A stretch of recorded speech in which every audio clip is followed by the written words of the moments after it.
Tere kõigile ka minu poolt ja ma slaide pikalt ei näitaks, et korra selle avaslaidi panen siia ette, et Tõnis ka kenasti juhatas sisse, et siis minu teema on kaugsarja võimalused ARKis platvormil. Ja läheksingi tegelikult siis kohe, nagu ma ütlesin, näidete juurde ja vaataksime siis üle, mis need mõningad võimalused meil siin saada on. Ja praegu te näete, et mul on siis avatud ARKis Living Atlase keskkond, millele siis ka on juba eelnevatel päevadel mitu korda viidatud. Ja siin Living Atlase keskkond on siis kokku koondatud erinevad andmekihid ja ka masinõppemudelid. Ja tahaksingi teile siis näidata ühte sellist uuemat masinõppemudelit, mis on siia Living Atlase keskkonda siis ka lisandunud. Ja selleks, et neid mudeleid siis siit kiirelt leida, trükin siia sisse sellise märksõna, mille tulemusena siis kuvatakse teile loetelu siis nendest erinevatest süvaõppe tööriistadest, mida te saate siis ka ise siit alla laadida ja kasutama hakata. Et praegu kuvab siia siis 92 tulemust, mille vahel te siis tegelikult saate seda valikut tegema hakata. Ja me saame seda siis valikut sorteerida ka siis nende mudelite kas siis uuendamise või lisandumise järgi. Ja siit ma siis otsiksin üleski ühe sellise uuema mudeli, mille nimi on siis Vision Language Context-Based Classification. Ja mis see siis tähendab, on siis see, et meil on võimalus nii-öelda luua selline sild või otseteega selliste keelemudelitega. Et see keelemudel põhineb siis OpenAI ja Meta andmetel ja me saame siis seda ARKis Pros kasutada. Siit te saate siis lugeda natukene rohkem infot ka selle mudeli kohta. Me näeme, et ta kasutab siis sisendiks siis 3-kanalist 8-bitist pilti ja selle põhjal me siis saame orienteeruda ka nende sisendandmete otsimisel või kasutamisel. Ja selleks, et seda mudelit siis kasutada, tuleks see kõigepealt teil alla laadida.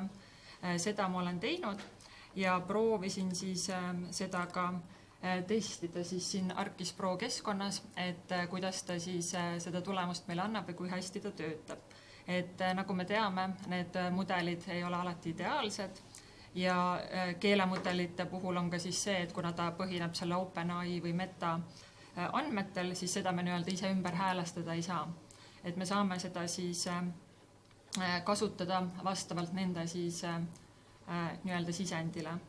Ja mis võiks veel juurde mainida, et ta siis on, selle kasutamiseks on vajalik siis internetiühenduse olemasolu ja ta lubab meil siis põhimõtteliselt, kui me oleme harjunud näiteks pildi pealt andmeid klassifitseerima selliste pikslipõhiste tuvastuste põhjal, siis see mudel peaks meil lubama siis seda tuvastust teha ka siis nii-öelda nende tekstiliste promptide põhjal. Ja siin ma tegingi siis katsetused mõne näite pealt, et ma läksin siis jällegi Maa-ametisse, laadsin sealt alla mõned ortofotod mõnest piirkonnast. Ja esimene näide siis, mis ma võtsin, et ma otsisin üles sellise metsasema piirkonna ja leidsin ka siis sellise metsaeraldiste kihi. Ja kui ma siia natukene lähemale zoomin, siis ma näen, et meil on, eks ole, siin sellised rohelised puud, aga tuleb ka siis välja siit pildi pealt sellised puud, mis ei ole võib-olla enam nii elujõulised. Ja ma mõtlesin, et ma proovin siis seda nii-öelda klassifitseerimist kasutada selle andmestiku peal. Ja mis see töövahend siis sisendiks võtab, ongi siis kõigepealt see ortofoto, mille me siis anname sisendiks. Siis kindlasti peavad olema meil siis sellised polügonikihid, mis piiritlevad ära selle klassifitseerimise ulatuse, ehk siis see andmete klassifitseerimine tehakse siis selle polügonikihi ulatuses. Seejärel laadisin siia siis selle sama mudeli, mis ma olin juba sealt Living Atlaselt alla laadinud ja seejärel määrasin siis ära, milliseid klasse võiks ta mul siit otsima hakata. Et ma kasutasin siis ingliskeelseid viiteid, ütlesin siis Healthy Forest, Dead Forest ja Open Area ehk siis lageala, et kuna siia piirkonda jäi ka siis selliseid alasid, kus metsa peal ei olnud. Ja siis additional context, mis sellele mudelile siis tuleb juurde anda, on siis jällegi selline tekstiline kirjeldus, et te peate sellele mudelile siis ütlema, et mida seal pildi pealt täpselt peaks otsima hakkama. Ja seejärel, kui ma selle mudeli nüüd käima paneks, ma olen seda juba ühe korra teinud, siis selle tulemusena teil väljastatakse siis selline samasugune andmekiht, mis te talle sinna sisendiks andsite. Ja ma võin võtta korra siia lahti ka siis selle andmetabeli, et siia tulevad kaasa need andmed siis sellest originaaltabelist, aga siia lisatakse siis juurde ka see klassifitseerimise tulemus, mida ma näen ka siis visuaalselt kaardil. Ja mis ma siin näen, et kui ma vaatan neid punaseid alasid, siis need polügoonid, kus siis oli selliseid nii-öelda mitte enam nii elujõulisi puid, et need osaliselt suutis üles leida. Vaatame, kollasega on mul märgitud ka siis sellised lagedamad alad, et ka siin võib öelda, et ta on isegi päris hästi need üles leidnud, aga kindlasti see tulemus 100% ideaalne ei ole. Proovisin siis seda andmestikku ka hoonete peal, et ma võtsin andmed siis Sirgala piirkonnast, et ma liigun siia hoonete kihi juurde ja kasutasin siis täpselt seda sama töövoogu, seda sama mudelit, aga seekord siis andsin sisendiks info, et ta leiaks mulle siit foto pealt siis hooned, et mis on siis nii-öelda lagunenud hooned või terved hooned. Ja kuna see nii-öelda testala oli mul üsna väike, ma nii-öelda eelnevalt ise visuaalselt vaatasin välja, et kus need siis lagunenud hooned peaks olema ja testisin seda mudelit, et siis ta need siit pildi pealt leidis päris hästi üles, ehk siis punasega on märgitud need hooned, et kus te näete siis juba, et siin on siia hoone peale mingisugune taimestik kasvama hakanud. Ja kolmas näide, mis ma ka testisin, oli siis päikesepaneelidega, et ma võtsin jällegi siis Maa-ametist ühe ortofoto ja ETAC-i hoonete kihi. ETAC-i hooned andsin siis jälle töövahendisse sisendiks, et selle piires need peaks siis neid päikesepaneele tuvastama. Ja jällegi oranžiga märgitud alad siis, või hooned tähistavad neid hooneid, kus nad siis päikesepaneelid leiti ja need katused või alad või hooned on siis sinised, kus neid päikesepaneele ei tuvastatud. Aga siin me jällegi näeme, et ta ei ole seda ideaalselt lahendanud, et siin sellel hoonel näiteks neid päikesepaneele siin peale ei ole. Et see oli siis selline üks näide, kuidas siis võiks seda nii-öelda seda keelemudelite poolt ka siia ArcGIS-i keskkonda sisse tuua ja integreerida. Nüüd edasi ma lähen uuesti siia veebibrauserisse, et ka eile käis siis läbi, et tegelikult need nii-öelda rasterandmed, pildiandmed, mida me kasutame, et me saame neid siia nii-öelda ühe kaupa sisse tuua, aga palju suurem eelis on see, et kui me saame kasutada siis nii-öelda selliseid mitmemõõtmelisi andmeid ja see mitmemõõtmelisus tähendab siis seda, et me saame seal ühes andmekihis vaadata nii-öelda seda asukoha mõõdet kui ka siis näiteks mingit ajalist või ruumilist mõõdet. Ja siin ma võtsin siis ka selle näitlikustamiseks ette ühe andmebaasi ERA5, mis siis koondab erinevaid selliseid kliimalisi näitajaid alates aastast 1940 kuni siis tänapäevani välja, et me saame ka siis nii-öelda ajas tagasi minna ja neid andmeid vaadata. Ja siit ma siis võtsin välja sellise temperatuuri andmestiku, et ma seda uuesti alla laadima ei hakka, ma lihtsalt kiirelt näitan, et siit ma valisin siis aastat 2020 kuni 2024, võtsin siis suvekuud, kõik siis päevad, 31 päeva ja valisin kellaajaks siis sellise päevase temperatuuri 12.00. Ja need andmed te saate siis ära piiritleda siis ka näiteks siis oma selle uurimisalaga, et antud juhul ma siis laadsin need andmed alla Eesti piires ja see vorming, see multidimensionaalse rasterandme vorming on siis see NetCDF vorming, mille me saame siis alla laadida ja ArcGIS Prosse sisse tuua.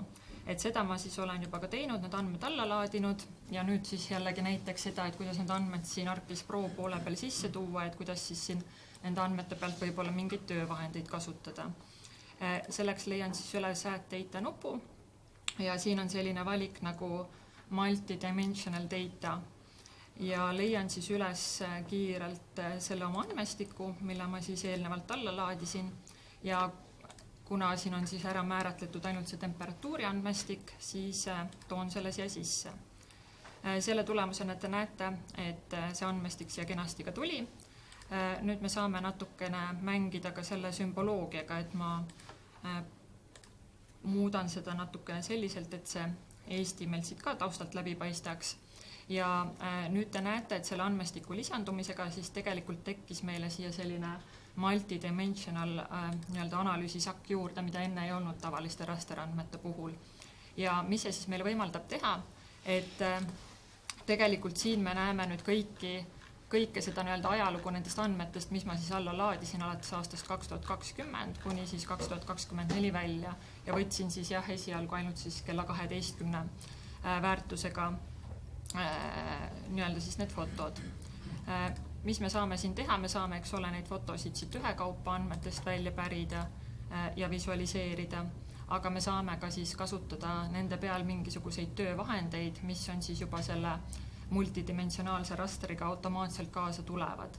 Et näiteks, kui ma võtan siit sellise töövahendi nagu agregeerimine ja näitan sisse siis selle sama andmestiku, siis ma saan siin näiteks öelda, et ma tahan leida keskmist temperatuuri, aga mitte siis nii-öelda iga selle päeva lõikes, vaid tahan siis seda näiteks vaadata aastapõhiselt. Ja kui ma selle töövahendi käivitan, siis ta loob sellest andmestikust mulle eraldi kihi, kus ta siis nii-öelda klassifitseerib või jaotab need andmed siis aastate lõikes ära.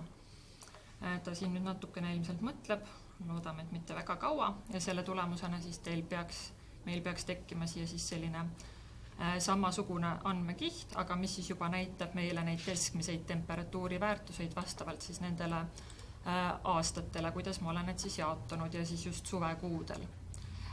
Nüüd veel, kui me seda andmestikku vaatame, et siis tegelikult need temperatuuri väärtused ei ole mitte Celsiuses, vaid kelvinites, et siis me võiksime tegelikult ka need viia siis õigele kujule ja selleks on siis jällegi siin ArcGIS-i keskkonnas olemas sellised rasterfunktsioonid, mida me saame siis nendele andmetele rakendada.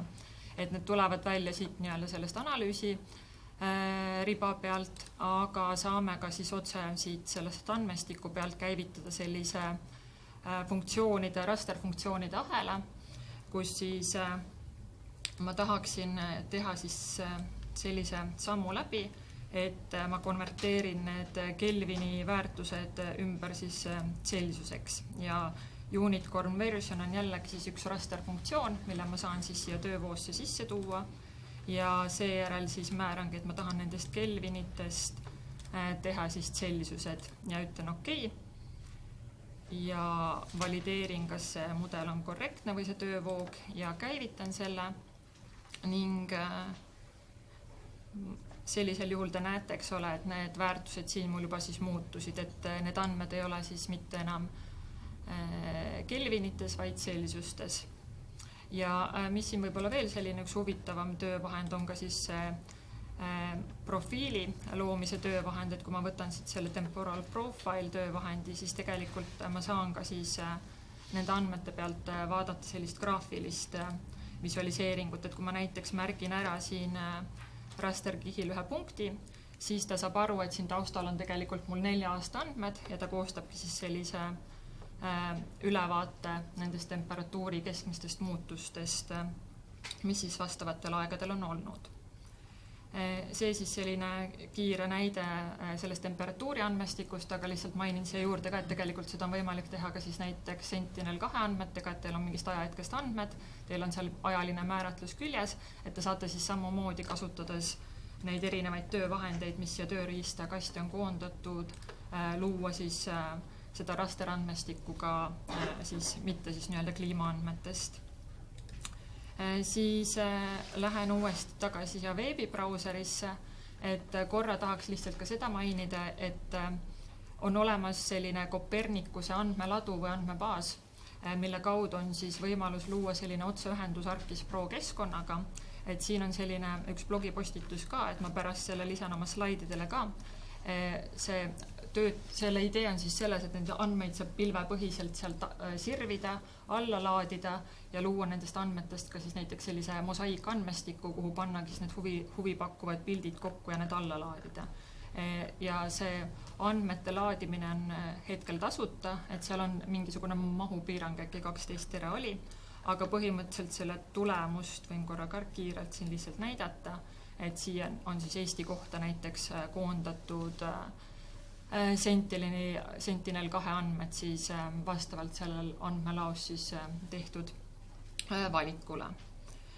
Need on siis Sentinel-2 andmed. Aga näiteks ka siis veel korra seda, et tegelikult siin ArcGIS Pros on olemas ka radarandmete tugi ja neid radarandmeid, Sentinel-1 andmeid on teil siis võimalus analüüsida nii ArcGIS Online'is kui ka ArcGIS Pros. Aga praegu siis korra näitaks teile seda Esri enda Sentinel-1 rakendust, kus siis tegelikult meil on võimalus ka siin sellises rakenduse vaates teha selliseid lihtsamaid analüüse. Ja kui ma avan selle analüüsisakki, et ma olen siit välja valinud praegu siis selle Soomaa piirkonna, kus siis tavaliselt toimub ka üleujutusi ja siin siis, kui ma valin sellise analüüsi nagu muutuste tuvastamine, siis ma saan siin määratleda ära siis need vastavad sobivad kuupäevad, et mis ajahetkel siis see üleujutus võis aset leida. Ja kuna ma tegin ka natukene eeltööd, et siis ma tean, et üks selline sobiv kuupäev võiks olla aastas siis 2023 ja äkki ta oli siis nüüd meil aprillis. Ja te näete ka siin seda, et ta pakub teile ka siis seda kuupäeva infot ja mõnikord on siin küljes ka see info, et milline see pilvekate sellel ajahetkel oli, et siis ma saan vastavalt sellele selle valiku teha. Ja teisele siis kihile ma valin siis selle teise ajahetke märtsikuust, valin siia näiteks siis 27. märts, et me tegelikult juba visuaalselt näeme, et seal mingisugune muutus on toimunud. Aga kui ma nüüd siis valin välja siit selle tuvasta muutused selle käsu nii-öelda, siis te tegelikult siin näete ka, et kuidas seda tulemust siis interpreteerida, et need sinised alad on siis need alad, kus siis on nii-öelda seda vett juurde tulnud. Ja siia võib-olla lisaks ka juurde, et see Sentinel-1 andmestik on nii-öelda eeltöödeldud, et tal on siis eemaldatud see geomeetriline moonutus ja neid andmeid on tegelikult võimalus ka otse alla laadida siis näiteks läbi Living Atlase, et kui ma siit panen otsingusse Sentinel-1, vaatame, DC, et siis tegelikult see sama teenus, mis ma näitasin siis seal ArcGIS Online'is on kättesaadav ka läbi ArcGIS Pro, et ma saan selle oma kaardi vaatesse lisada ja sealt siis samamoodi mingisuguseid andmeid välja pärida ja nende põhjalt siis mingisuguseid analüüse teha. Et see oleks ka siis minu poolt selline kiire ülevaade nendest võimalustest, et need on kindlasti palju rohkem ja et kes on siis homme osalemas seal Günteri töötoas, et siis te seal kindlasti kuulete palju rohkem ja palju põhjalikumalt. Aga aitäh!